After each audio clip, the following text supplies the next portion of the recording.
One of the many factors that hold people back from ranking from one rank to the next is poor ability use. Not ultimates, but individual abilities are what you use most often, and consistent misuse of abilities can add up, leading to many losses that you should have won. Many people use abilities incorrectly or leave a lot of value and impact on the table not accessed. Let's go over the top abilities that you use incorrectly and give you some tips and tricks on how to use it better. All that being said, let's just jump right into it, shall we? So kicking it off with the first ability on our list, let's talk about On a Nade. Now this is one of the most powerful individual abilities in the entire game, but many people use it incorrectly. The biggest thing that you need to stop doing right now when you're playing Ana is try to use self-nade as an absolute last resort. The thing is, a lot of Anas get overly scared when they have the slight bit amount of pressure on them, and they will self-nade and not have that ability for proactive plays or for potentially healing up their team with burst heals. Well, yes, sometimes you'll be pressured and put into a situation where you have to use nade to heal yourself. Usually this is due to poor positioning altogether that put you into that scenario.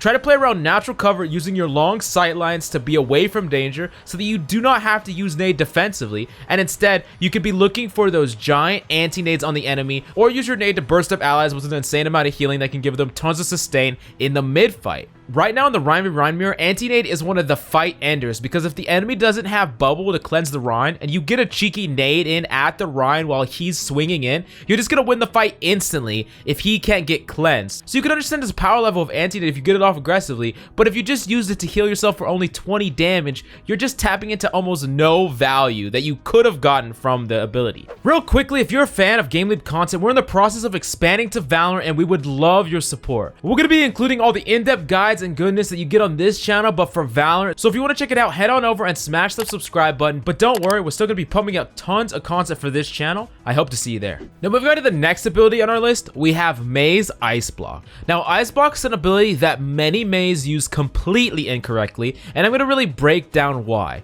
The thing that's really important about Mei in a 1v1 or even up against a lot of tanks, her time to kill is effectively how long it takes for her to freeze the target. For reference, this is only 1.5 seconds and you will be frozen, and the Mei can easily line up a headshot on you with her icicle. However, often when you're trying to freeze enemies such as a McCree, they're going to try to flashbang you to shut you down as the pressure ramps up. They realize that their time to act is only 1.5 seconds, so they're extremely pressured to do something in that tiny time frame. That is why instead of using Mei's Ice Block to just heal yourself up to full health, using it as a blink ability or a dodge ability is so powerful. This is what you will do. You go up to the McCree and you start to freeze him. He panics because he knows he only has 1.5 seconds in order to stop you. When he tries to stun, you've already predicted this. You instantly go into your ice block, instantly pop out of your ice block, and continue to freeze him. Once he's frozen, you win the matchup. This is the true way to access Mei's potential, and you can do it against all sorts of 1v1s. Pretty much any scenario where the enemy wants to shut you down,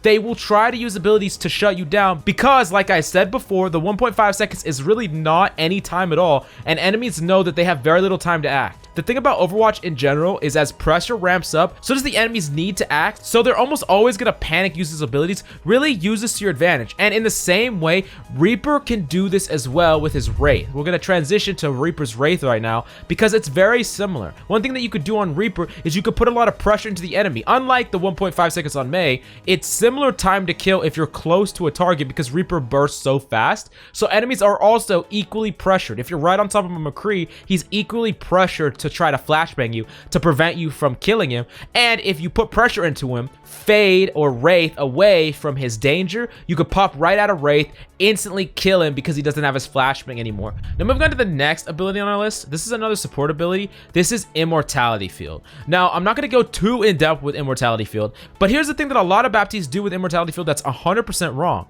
They will throw it into the open just to try to protect a teammate or just try to save a teammate a little bit of damage. The thing about Immortality Field is you need to almost always do this concept called squeezing with it, and let me explain why. If you can get the enemy to overextend into your team, instead of focusing the Immortality Field, they're focusing your team. Your team is low, they're kiting back, and the enemy is pushing in really aggressively. If you throw Immortality Field at the last second, they will try to damage your teammates to finish them off, only for them to get saved by the Immortality Field. Then they'll have to focus the Immortality Field, but they might have already used abilities such as Helix or other abilities on your teammates base, so they're not going to have it for the immortality field. And by the time they focus down the immortality field, you can then heal your team all the way up to max and have a mini reset of the fight. If you use immortality field way too early or just out in the open, it's going to get focused down. They're going to have abilities to focus it down. It's going to get very little value altogether. So really keep that in mind. Squeezing is a concept that I've talked about in my terms video, but it's really important for you to understand with immortality field if you want to get the most impact. Now moving on to the next ability we have on our list, this is Genji's Reflect. So here's the general takeaway of Reflect. A lot of people will tell you should never use Reflect in this situation, or you should always use Reflect in this situation. I'm not going to tell you any of those do or die rules, but I'm going to tell you some general things that you could do with Reflect if you want to have more impact on Genji. So here's a big problem with people in general with playing Genji. They will use their Reflect in the entry fight to block some damage, generate some ult charge with the damage they reflect, break some shields, etc, etc. They will use their Reflect for these means in the poke war. This is fine, but you need to understand that if you're transitioning from this poke and pressure to the brawly stage, I've talked about this before in the duality of Genji, where you go from the poke and pressure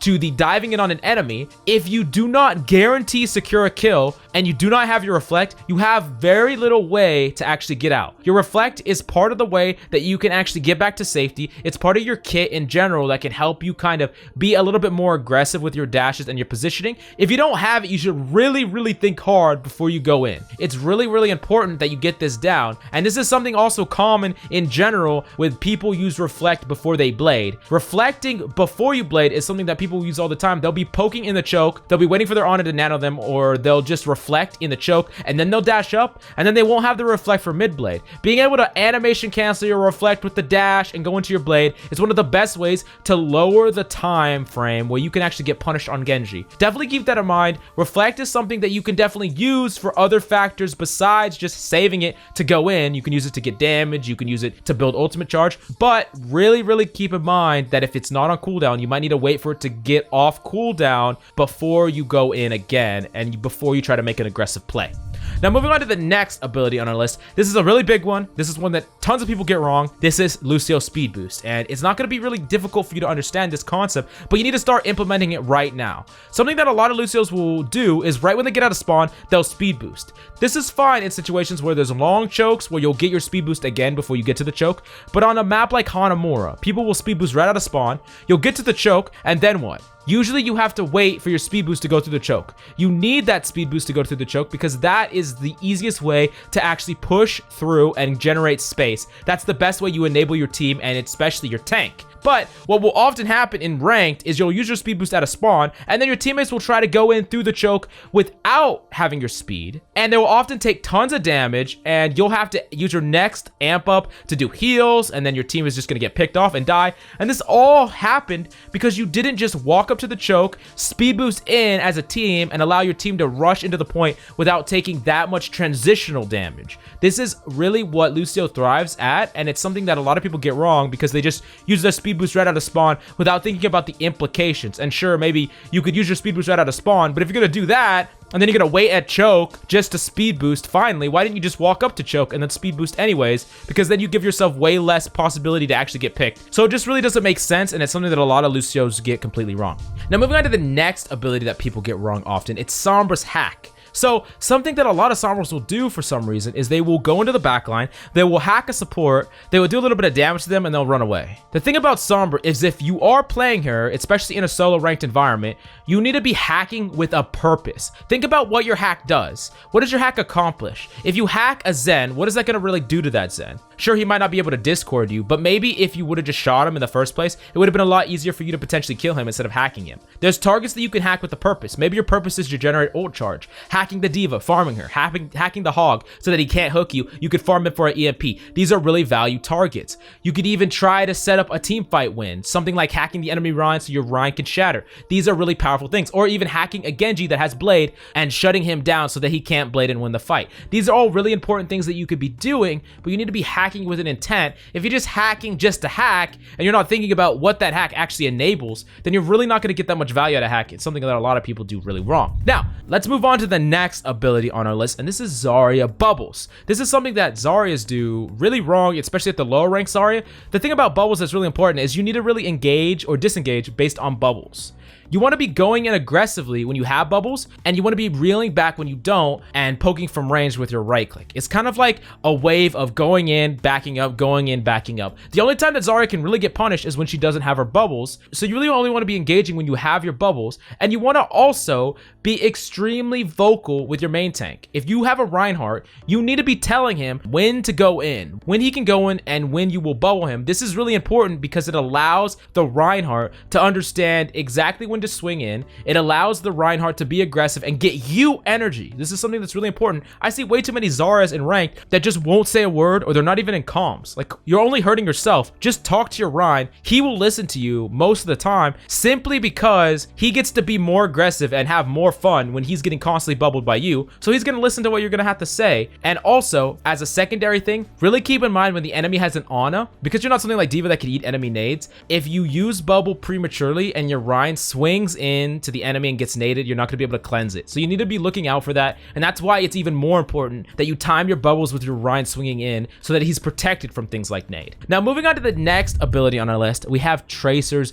Blink. And this is something that's actually bad that people do with Tracer's Blink, but it's actually just something that they do bad in general with Tracer or any other character. But it's even easier to spot on Tracer, and it's about routing to the enemy. So a common thing that I see with Tracers that get little to no value is they will go on a flank or something. They'll see a Zen kind of out in the open, and they'll use 2 or 3 blinks to get to the Zen. They'll try to kill him. They'll try to one clip him. And when they are pressured, they will recall. Well, guess what? They're recalling really far away because they use multiple blinks to get to the Zen. They didn't have a lot of blinks to actually duel the Zen, so most of the time they're not going to kill him. And then they have to just go back to their team, and the Zen's just going to get healed up. The thing that you need to try to do on Tracer to get the most impact out of blinks is you need to route as close as physically possible to your target before you use any abilities. If you can get right up to a Zen, like really, really close to a Zen, within range of you actually shooting him for max damage, within that 15-meter range, and you still have all 3 of your blinks in your recall,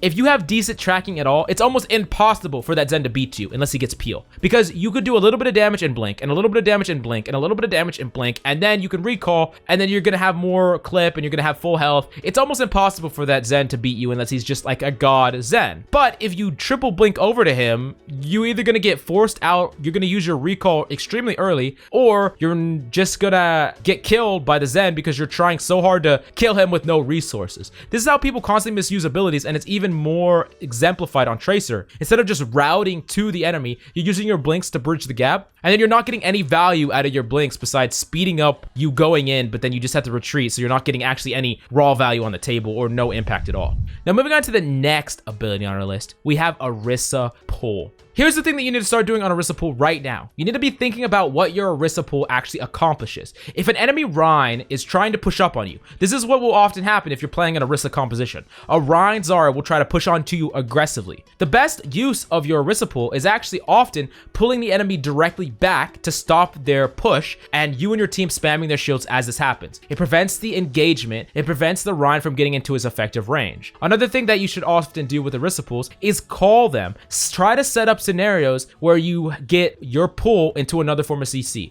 Pulling into a second form of CC can allow the enemy to get booped extremely far. So on something like Ilios Well, you could do pulls into Lucio boops. It could be very consistent and a way to get tons of value. And lastly, like I said before, but it's so important, if you're playing Orisa, call your damn pulls. I know that this comes across as a little bit toxic, but if you're playing Orisa, you do not have that much mechanical things to think about. You really don't. You're not mechanically focusing like your Tracer in their backline. You're not mechanically focusing like your Ana or even your D.Va on your team. You're playing Orisa that has very low mechanical ceiling, and you're playing the front of the fight. If you're not calling your pulls, there's so much value that you're just not bringing to the table. It is so useful to make targeted calls like pulling up into the right, pulling against right wall, pulling straight back. Just giving these simple calms to your team when playing Orisa can allow your teams to set up dynamites, to set up hooks, to set up combos, dashes, flashes, barrages. There's just so many different things that your team could set up if you give them really simple, smart calls with Orisa. And if you're playing Orisa, there's almost no reason for you not to do this. You don't have that much mentally on your plate. You don't have that much mechanically on your plate. So if you want to get more impact, if you want to separate yourself from the vast majority of Orisas, you need to be doing this. Now moving on to the next ability on the list, we have D.Va's Defense Matrix. Now this is one that a lot of people just get wrong in general.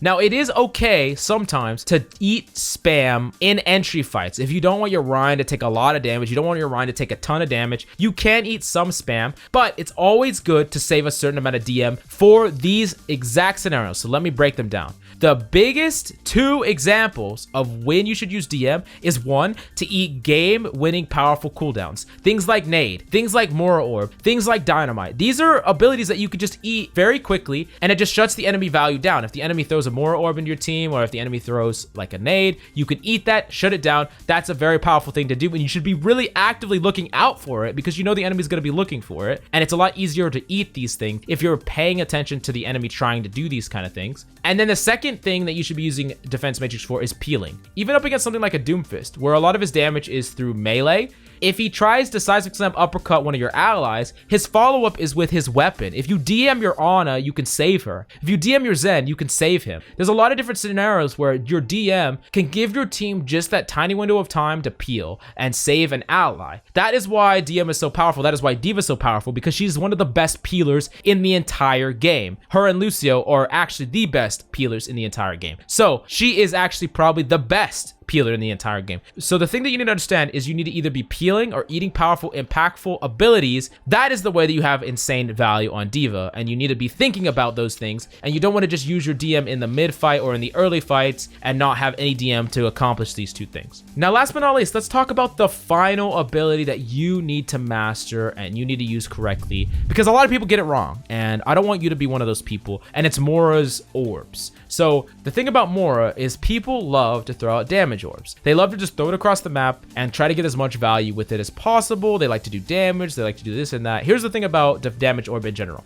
If you're going to be playing Mora, your strongest attribute is the amount of sustain you give to your team. The best way to generate that sustain and generate those heals is with Heal Orb. And on top of that, Heal Orbing your team can allow them to play more aggressively and generate you really fast coalescences. So what you should be doing in general is as your team goes in, you should be Heal Orbing them and then enabling them at the same time, giving them tons of burst, healing them, Heal Orbing them, and allowing them to go in really aggressively, generating a fast coalescence, coalescing your team, and then you can make a play with that. But the thing is, a lot of people will just throw these random damage orbs across the map, and they're not giving their team enough heals, and they're not really tapping into the power level that Mora provides. If you're just going to be chucking damage orbs across the map, why are you even playing Mora? You're not really bringing that much value to the table in comparison to what other characters could bring. If you're going to try to be more aggressive with the character, you're not even tapping into Mora's strengths. On top of that, if you're in a 1v1, a lot of Moras will throw out damage orb, like they're in a 1v1 with a Tracer or a Genji. They'll throw out a damage orb at that target. Here's the thing that you should do instead of doing that. Instead, throw out a heal orb on yourself, use your mobility, crouch spam, moving left and right, move like crazy, and just do regular damage to the enemy. You could do this against a McCree that doesn't have flash, or a Hanzo, or a Genji, or a Tracer, because then the enemy have to burst you down. They have to shut you down right then and there, and it's a lot easier for them to burst you down if you're at a low health and use damage orb instead of just constantly healing yourself and making yourself really hard to hit, while at the same time putting pressure on them because they realize that if they keep missing their shots, they're gonna die because you do not have to aim mechanically in order to hit all your shots on them, when they have to hit mechanically hard to hit shots when you're healing yourself for a lot of health and also dodging extremely rapidly. That being said, to master each and every one of these abilities can take a lot of time unless you head on over to GameLeap.com, watch one of our in-depth Grandmaster VOD reviews, and learn all you need to know to apply it to your games right now. Do yourself a favor and go check it out. You will not regret it.